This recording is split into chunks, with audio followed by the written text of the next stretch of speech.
بسم اللہ الرحمن الرحیم سبحانک لا علم لنا الا ما علمتنا انک انت العلیم الحکیم لا الہ الا انت سبحانک انی کنت من الظالمین الحمد للہ رب العالمین والصلاة والسلام علی اشرف الانبیاء و امام المرسلین وعلی آلہ الطیبین الطاہرین وصحبہ اجمعین۔ باب جبریل کے پہلو میں ذرا دھیرے سے، باب جبریل کے پہلو میں ذرا دھیرے سے، فخر کہتے ہوئے جبریل کو یوں پایا گیا۔ باب جبریل کے پہلو میں ذرا دھیرے سے، فخر کہتے ہوئے جبریل کو یوں پایا گیا۔ اپنی پلکوں سے درِ یار پہ دستک دینا، اونچی آواز ہوئی عمر کا سرمایا گیا۔ بہت ہی عزت و احترام کے لائق صدر مجلس میر محفل شیخ المشائخ برکت العصر زینت العلماء حضرت علامہ صاحبزادہ پروفیسر محبوب حسین چشتی صاحب، مسند نشین خانقاہ عالیہ بیربل شریف، مہمان خصوصی زینت السادات آبروئے علم و قلم حضرت علامہ پیر سید عصمت حسین شاہ صاحب گیلانی دامت فیوزہم، معزز علماء کرام، حاضرین کرام، قرائے کرام، ثنا خانان مصطفیٰ، السلام علیکم۔ آپ نے کل سے بار بار متعدد خطابات سماعت فرمائے، سارے علمی، روحانی، تربیتی اور فکری خطابات تھے۔ حضرت پروفیسر صاحب دامت برکاتہم کی یہ خصوصیت ہے کہ وہ شعوری طور پر رجال کار کی تیاری کا کام کرتے ہیں۔ خانقاہ بیربل شریف معاصر خانقاہوں میں اس حوالے سے ایک منفرد حیثیت کی حامل ہے۔ یہ ربیع الثانی کا مہینہ ہے۔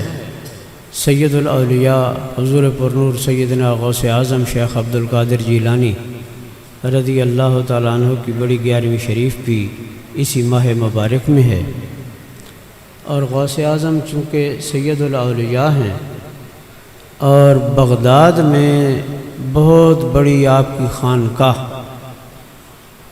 یہ میں بات اس لیے پیش کر رہا ہوں کہ اس کے بعد آنے والی بات اس کے ساتھ متصل ہے۔ مسجد، خانقاہ اور مدرسہ یہ ایک تکون ہے جس کا باہمی تعلق ہے۔ رسول کریم علیہ الصلوۃ والسلام نے مدینہ عالیہ میں رجال کار کی تیاری کے لیے صفہ کا چبوترا اس کو متعین و مقرر فرمایا، اور ساری خانقاہوں کی مرکزیت رسول اللہ علیہ الصلوۃ والسلام کے آستانہ اقبال کے تابع ہے، اور مسجد نبوی حرم نبوی کا دوسرا نقش ہے۔ یوں مسجد، مدرسہ اور خانقاہ کا باہمی تعلق اور ربط ہے۔ زمانہ قدیم میں ان خانقاہوں میں فکری و عملی تربیت ہوتی تھی۔ خانقاہیں در حقیقت تعلیم بالغاں کے مراکز تھے، سیکھنے اور سکھانے کے مراکز تھے۔ سالکین جو آتے تھے وہ 10 12 سال وہاں رہ کر پانی کے گھڑے تو بھرتے تھے اور آنے والے مہمانوں کو کھانا بھی کھلاتے تھے۔ واقعی انہیں تواضع بھی سکھائی جاتی تھی، آداب حیات سے بھی انہیں آگاہ کیا جاتا تھا، لیکن اس کے ساتھ ساتھ انہیں حقیقی، پکا اور سچا مسلمان بنایا جاتا تھا کہ آنے والا آئے تو وہ ایسا مسلمان بنے کہ جیسا مسلمان اللہ کو مقصود ہے۔ ہم جو جماندرو مسلمان ہیں، مسلمان کے بیٹے مسلمان، مسلمان کے بیٹے مسلمان، نام مسلمانوں والے ہیں، کام مسلمانوں والے نہیں ہیں۔ اس وقت کیا ہو رہا ہے؟ یہ ٹچ موبائل کے بارے میں بات ہو رہی تھی، واقعی یہ مصیبت ہے، لیکن ٹچ موبائل کو آپ یہ نہ کہیں کہ یہ صرف مصیبت ہے۔ کوئی غلط شے بنیادی طور پر غلط نہیں، اس کا صحیح یا غلط استعمال اسے غلط یا صحیح قرار دیتا ہے۔ ٹچ موبائل کے صرف خرابیاں نہیں، اس کی بے شمار خوبیاں بھی ہیں۔ اس وقت عالم اسلام پر قیامت برپا ہے، قیامت۔ کشمیر میں جو ہوا، فلسطین میں آپ دیکھ رہے ہیں، عراق جو برباد ہوا، فلسطین میں آج دیکھ رہے ہیں۔ دنیا میں اس قدر مسلمان بڑی قوت، ایٹمی قوت، افرادی قوت، فکری اور نظری قوت، علمی اور روحانی قوتیں کہاں گئیں؟ ایک ایک جدا جدا، الگ الگ، اور ساری دنیا مظلوم فلسطینیوں کا تماشا دیکھ رہی ہے۔ زخم زخم فلسطین ہے۔ غزہ کے مسلمانوں پر کیا بیت رہی ہے؟ یار قبلہ اول ہے فلسطین، بیت المقدس قبلہ اول ہے۔ جو مساجد کی طرف سفر کرنے کو، مزارات کی طرف سفر کرنے کو بھی بدعت کہتے ہیں، ان کے ہاں بھی فلسطین کی طرف سفر کرنا جائز اور اجر و ثواب کا سبب ہے۔ آج عالم اسلام کو، ایک ایک مسلمان کو فلسطین کی طرف سفر کرنے کی ضرورت ہے۔ آج عالمی سطح پر تمام مسلم ممالک کو اسلامی بلاک، اسلامی فورس اور اسلامی بیک کیمپ کرنے کی ضرورت ہے۔ ہم کیا کر سکتے ہیں؟ یہ ٹچ موبائل والے کیا کر سکتے ہیں؟ چھوٹے چھوٹے بچے، ادارہ معین الاسلام کے طلبا، ادارہ معین الاسلام کے ساتھ وابستہ شاخوں کے وابستگان کیا کر سکتے ہیں؟ یارو، ہر روز تم میں سے ہر بچہ اور ہر بڑا جو ٹچ موبائل استعمال کرتا ہے، اپنی آئی ڈی سے صرف ایک پوسٹ لگا دو فلسطین کے حق میں۔ غزہ کے مسلمانوں کے پر جو مظالم ہو رہے ہیں، ان مظالم کی تشہیر کرو۔ وہ جو کہتے ہیں سڑک پہ بطخ آ رہی تھی اور اس کے بچے ساتھ تھے، اور وہ گدھا، وہ جو گاڑی میں سوار تھا، وہ آ رہا تھا، وہ بڑا ہیومن رائٹس کا جو ترجمان اور اس کا محافظ، اس نے گاڑی کو روک دیا کہ تاکہ بطخ اور اس کے بچے ان کو نقصان نہ پہنچے۔ اس الو کے پٹھے کو یہ معلوم نہیں ہے کہ بطخ اور بطخ کے بچے کی بھی جان ہے، لیکن غزہ کے مظلوم مسلمانوں کے خون کا اس کے ہاں کوئی مقام نہیں، کوئی قدر نہیں۔ ان بے ضمیروں کے ضمیروں کو جگانے کی ضرورت ہے۔ حضور غوث اعظم رضی اللہ تعالیٰ عنہ، آپ نے اپنی خانقاہ کے اندر جو رجال پیدا کیے، جو تیار کیے، یہ ساری خانقاہیں اس خانقاہ کا تسلسل ہیں۔ اور غوث اعظم کی خانقاہ حضور سرور کائنات علیہ الصلوۃ والسلام کی خانقاہ کا تسلسل ہے۔ جو رجال تیار کیے وہ ایسے تھے کہ بادشاہ اپنے محل میں آتا ہے تو کانپ اٹھتا ہے۔ یہ باہر کیا کوئی جلوس ہیں، مظاہرے ہیں، کوئی نعرہ بازی ہو رہی ہے؟ نہیں نہیں، ایسا نہیں ہے۔ کیا ہے؟ بتایا جاتا کہ غوث اعظم سیدنا عبد القادر جیلانی اپنے گھر سے اپنی خانقاہ میں تشریف لائے ہیں، انہیں چھینک آئی ہے، انہوں نے الحمدللہ کہا ہے، اور الحمدللہ کے جواب میں ان کے مریدین، متعلقین، متوسلین، وابستگان اور خانقاہ کے حاضر باش لوگ یرحمک اللہ کہہ رہے ہیں۔ سبق یہ ہے کہ اگر کسی کو چھینک آئے تو سننے والے یرحمک اللہ کہیں، یہ رسول اللہ کی تعلیمات ہیں، اور پھر وہ الحمدللہ کہے۔ اب یہاں سے یہ کرامت تو ہے، یہیں پہ آ کے بات ختم ہو جاتی ہے۔ صرف کرامتیں کوئی شے نہیں ہیں۔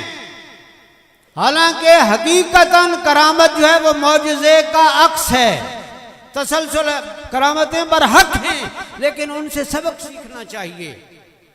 کرامت تو ہے لیکن سبق یہ ہے، بات یہ مترشح ہوتی ہے کہ غوث اعظم وہ پیر ہے، وہ شیخ ہے، وہ روحانی قوت ہے، وہ طاقت ہے کہ اگر غوث اعظم کو چھینک آئے تو بادشاہ کا محل لرزتا ہے۔ یعنی رجال کار، وحدت فکر۔ آج تو ایک ایک خانقاہ پر 6 7 گروپ ہیں مریدوں کے۔ اس زمانے میں قادری اور چشتی اور نقشبندی اور سہروردی اور جنیدی اور تجانی جتنے سلاسل ہیں، ان سب میں وحدت فکر تھی، اس لیے کہ پیش نظر اللہ اور اس کا رسول تھا۔ خانقاہ جو تھی وہ تعلیم بالغاں کا مرکز تھی۔ سیدنا غوث اعظم نے خود علم حاصل کیا، وہ جاہل پیر نہیں تھے۔ آج تو یہ رواج ہو گیا، جتنا بڑا جاہل اتنا بڑا پیر۔ جاہل کے ہاتھ پر بیعت کرنا شرعاً حرام ہے، گناہ کبیرہ ہے۔ کسی جاہل پیر کے ہاتھ پر بیعت مت کرو۔ جنہوں نے بھول کر لی ہے اس سے توبہ کر لو۔ جب تک جاہل پیر کے ہاتھ پر تمہاری بیعت قائم رہے گی تم مسلسل گناہگار ہوتے رہو گے۔ خانقاہیں تو یہ سکھانے کے معاملات ہیں۔ یہ پیر صاحب نے کمال کر دیا، اور یہ کرامت ہے، یہ کرامت۔ ادارہ معین الاسلام کرامت ہے۔ حضرت صاحبزادہ صاحب کے اخلاص کی، ان کی محنت کی، ان کی جد و جہد کی اور ان کے شعور کی کرامت ہے یہ۔ میں 20 سال سے ایک خانقاہ کو جانتا ہوں، پڑھے لکھے پیر صاحب ہیں۔ 20 سال سے انہیں کہا مدرسہ قائم کریں، مدرسہ قائم کریں۔ ہاں عمارت بن جائے تو پھر۔ بھائی اینٹ روڑے کا نام مدرسہ نہیں ہے، علم کا نام مدرسہ ہے۔ کیلو کال شروع کرو، درس شروع کرو۔ مجھے یاد ہے یہ ادارہ معین الاسلام آج سے 35-38 سال پہلے چند کمروں پہ محیط، وہ اندر پرانا کیمپس، وہاں پہ چند طلبہ حفظ اور قرات کے تھے۔ ہمارے سامنے 7 سکول شروع ہوا۔ ہمارے مشورے پر صاحبزادہ صاحب نے یہاں درس نظامی شروع کی۔ آج کتنے کیمپس ہیں یہاں بیربل شریف میں؟ 8 کیمپس، اور کتنی اس زمانے میں 34 شاخیں قائم ہوئی۔ یہ تو اس شان کا حامل پیر ہے کہ جو اپنے مریدوں کی دعوت بھی اس شرط پہ قبول کرتا ہے کہ تب آؤں گا جب تم اپنے ہاں کو مدرسہ قائم کرو گے، مدرسہ قائم کرو گے۔ یار یہ مدرسہ قائم کرنا یہ ہر ایک کے بس کی بات نہیں، اور ہر ایک کے نصیبے کی بات نہیں۔ این سعادت بزور بازو نیست، تا نہ بخشد خدائے بخشندہ۔ اللہ کا شکر ادا کرنا چاہیے آپ سب کو، مجھے، صاحبزادہ صاحب کو، ان کے فرزندان کو، اور اس خانقاہ کے ساتھ وابستہ تمام لوگوں کو، کہ اللہ نے ہمیں اس مرکز اور اس فکر کے ساتھ وابستہ کیا ہے جو جناب رسالت پناہ علیہ السلام کے مشن کو آگے بڑھانے کی دعوت دے رہی ہے۔ یہ رسالہ، میں خود ایک رسالہ چھاپتا ہوں۔ 36 سال سے میں باقاعدہ طور پر عملی صحافت میں ہوں۔ یہ رسالہ چھاپنا یہ کوئی معمولی، کتنا مغز ماری کی پروفیسر نصر اللہ صاحب نے ابھی، بار بار وہ یہی فرما رہے تھے، پڑھو پڑھو پڑھو۔ پڑھو گے نہیں تو کسی کو کیا بتاؤ گے؟ جو پڑھا ہوا نہیں ہے اپنے اپنے گھروں میں، اپنے محلوں میں، اپنے مساجد میں اجتماعی مطالعہ کی عادت ڈالو۔ اجتماعی مطالعہ یہی ہے کہ ایک صاحب پڑھ کر سنا دیں اور باقی اس کو غور و فکر سے سن لیا کریں۔ کتاب کے ساتھ اپنے تعلق کو مضبوط کرنا چاہیے۔ یہ خانقاہ اور یہ مسلک اولیاء اور مسلک محبت رسول کے خلاف جتنی تحریکیں اس وقت بھی دنیا میں چل رہی ہیں، یہاں پر بھی مختلف انٹرنیٹ پر اپنی اپنی درفنتنیاں چھوڑنے والے لوگ موجود ہیں جو باتوں سے بات نکال کر اعتراض کرتے ہیں۔ منکرین کے ساتھ تو ہمارا ویسا بھی کوئی تعلق نہیں، ہم تو ماننے والے لوگ ہیں لیکن عصری تقاضوں سے ہم آہنگ کرنا بات کو یہ لازم ہے۔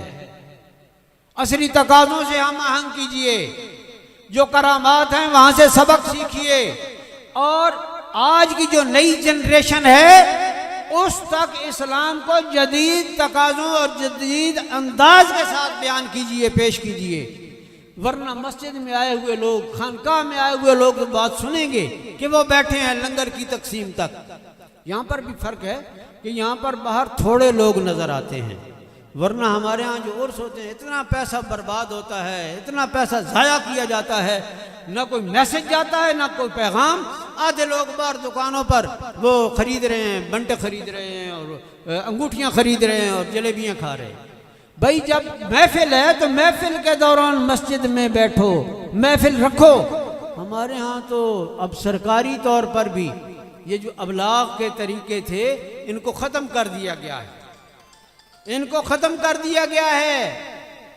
داتا دربار پر جو باقاعدہ طور پر 3 روز محافل ہوتی تھی، علماء کے خطابات بند کر دیے گئے ہیں۔ وہی ڈھول ڈھمکا اور ناچ گانا، یہ ڈھول ڈھمکا دین نہیں ہے، یہ ابلاغ دین ہے۔ حضرت پیر سیال رحمۃ اللہ علیہ کی خدمت میں ایک شخص گیا، اس نے عرض کیا حضور یہ نیلا تہمت باندھنا یہ چشتیوں کی نشانی ہے؟ انہوں نے بڑا خوبصورت جواب دیا، انہوں نے کہا بڑوے یہ نیلا تہمت باندھنا چشتیوں کی نشانی نہیں، جماعت کے ساتھ نماز پڑھنا یہ چشتیوں کی نشانی ہے۔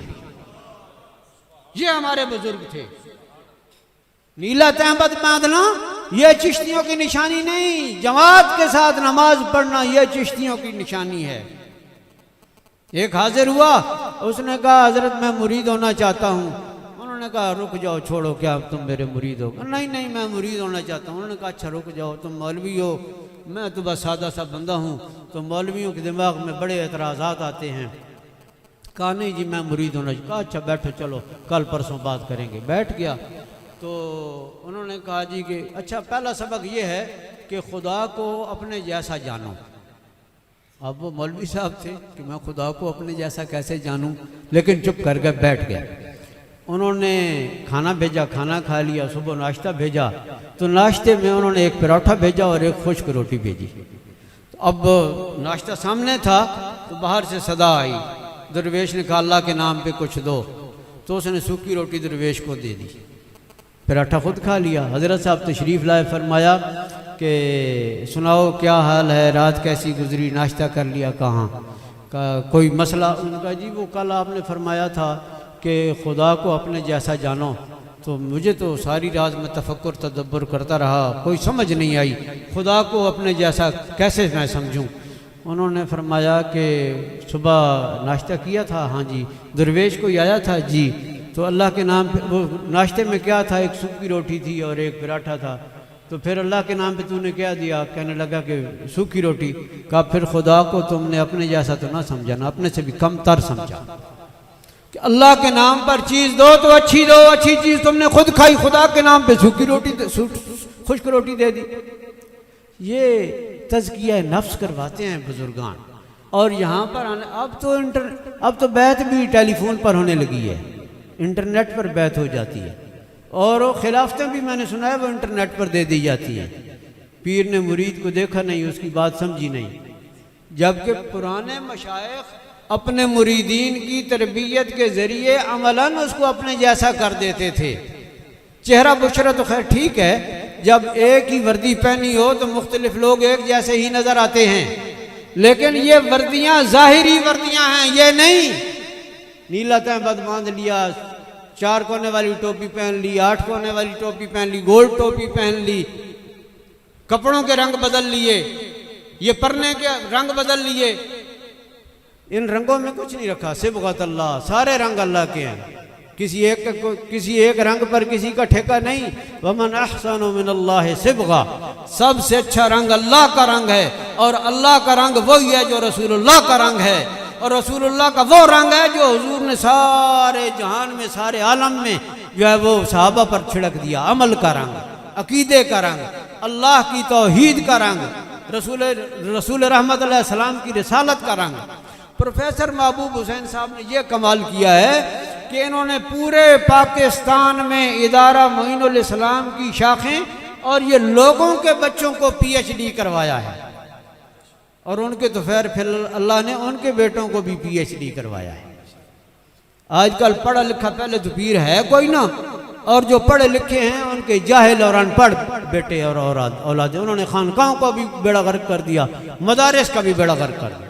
کتنے اجڑے ہوئے مدرسے ہیں، اپنے گرد و پیش دیکھو بیسیوں مل جائیں گے۔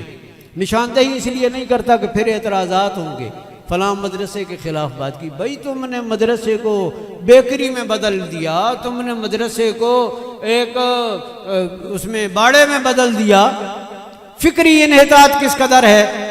پہلے ہمارا پکا عقیدہ تھا کہ رسول اللہ علیہ السلام کی تعلیمات پر ہم کاربند ہیں سختی سے۔ اب کیا فکری طور پر انتشار، یہ صحابہ پارٹی اور یہ اہل بیت پارٹی ہے، ایک دوسرے پر تیر و تفنگ پھینک رہے ہیں۔ یہ کوئی آج کے مسئلے ہیں، 1400 سال سے ہیں، ان معاملات میں مت پڑو، ان سے جان چھڑائی جائے۔ اللہ اور رسول، توحید اور رسالت اور باقی یہ جو بنیادی عقائد ہیں اس پر کاربند رہنا چاہیے۔ حضرت صاحبزادہ سید عصمت حسین شاہ صاحب گیلانی یہاں پر تشریف فرما ہے، ماشاءاللہ۔ ہمارے ملک کے حوالے سے اہل علم کا وقار ہیں، عزت کا استعارہ ہیں۔ میں نے ایک بات ابھی محسوس کی ہے کہ حضرت شیخ جنید جو تھے وہ تو اکھاڑے کا آدمی تھا، ایک سید زادے کا احترام کرنے کے سبب اللہ رب العالمین نے انہیں سید الطائفہ بنا دیا۔ شاہ صاحب اندر کمرے میں وضو کر رہے، 2 مرتبہ پروفیسر محبوب حسین صاحب کہ جی سید صاحب آ رہے ہیں، ان کا احتراماً وہاں باہر جا کر ان کا استقبال کرنا ہے۔ آپ کے سامنے اٹھ کر گئے ہیں، پھر واپس آئے، پھر گئے۔ سادات کا احترام رسول اللہ علیہ السلام کی نسبت کے سبب، صحابہ کا احترام رسول اللہ کی نسبت کی سبب۔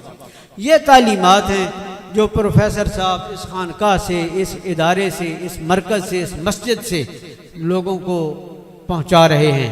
ہمیں بھی ان سے سبق سیکھنا چاہیے۔ روٹین ورک ایک روایت کے مطابق آیا چلا گیا، لنگر کھا لیا، ان باتوں کو آبزرو کرو، غور سے دیکھو، سوچو اور ان سے سبق سیکھو۔ ہمارا شیخ کیسے کیا کام کر رہا ہے۔ ہمارا شیخ مدرسہ قائم کرتا ہے، ہمیں بھی مدرسہ قائم کرنا ہے۔ ہمارا شیخ مسجد میں آ کر باجماعت نماز پڑھتا ہے۔ وہ حضرت پیر کرم شاہ صاحب کے پاس ایک صاحب آئے تو پیر صاحب گفتگو کر رہے تھے، انہوں نے نماز کی اہمیت پر گفتگو کی، تو ایک بیٹھا تھا نوجوان بھولا بھالا سادہ، وہ رونے لگ گیا۔ انہوں نے کہا پتہ نہیں یہ کیوں روتا ہے، شاید اس کو احساس ہو رہا ہے، کوئی احساس زیاں۔ وہ واپس آیا، کہنے لگا حضور دعا فرمائیں دعا فرمائیں۔ انہوں نے کہا کیا دعا کروں؟ انہوں نے کہا دعا کرو اللہ تعالیٰ میرے پیر صاحب کو بھی نماز پڑھنے کی توفیق عطا فرمائے۔ بھائی جس پیر صاحب کو نماز پڑھنے کی توفیق، چلو یہ تو دعا کروا رہا ہے، اس کی بیعت کرنے کی کیا ضرورت ہے؟ بے نماز، شریعت سے دور، علم سے عاری، بے عمل اور بد عمل مشائخ کی کوئی ضرورت نہیں۔ یہ تبرکاً پیر رکھنے کی کیا ضرورت ہے؟ اس کی کوئی لوڑ نہیں۔ آپ با عمل اس خانقاہ کے ساتھ وابستہ ہیں۔ میں نے کوئی پیر صاحب سے کمیشن نہیں لینی کہ بھئی میں آپ کی کوئی ایجنسی لے رہا ہوں اور لوگوں کو کہوں مرید ہو۔ یہ تو ایسے لوگ نہیں ہیں، حقیقی لوگ ہیں۔ حقیقی لوگوں کا یہ تسلسل ہے۔ یہ خواجہ معین الدین چشتی اجمیری رحمۃ اللہ علیہ کا تسلسل ہے، یہ غوث اعظم کا تسلسل ہے، اور یہ رسول اللہ کا تسلسل۔ یہ ہاتھوں کی زنجیر ہے کہ میرا ہاتھ میرے شیخ کے ذریعے سے ان ہاتھوں سے گزرتا ہوا جناب رسول اللہ کے مبارک ہاتھوں تک پہنچتا ہے، اور رسول اللہ کے ہاتھ تو وہی ہاتھ ہیں ید اللہ فوق ایدیہم۔ اللہ نے حضور کے ہاتھوں کو اپنا ہاتھ قرار دیا۔ اللہ ان ہاتھوں کی لاج رکھے اور ہمیں ان ہاتھوں میں ہاتھ دینے کی توفیق دے جن کا واقعی حقیقی پکا اور پختہ تعلق بغیر کسی انقطاع کے تسلسل کے ساتھ جناب رسول کریم علیہ السلام تک پہنچتے۔ اللہ تعالیٰ اس خانقاہ کو ہمیشہ آباد و سلامت رکھے، آباد خدا رکھے میں خانہ محمد۔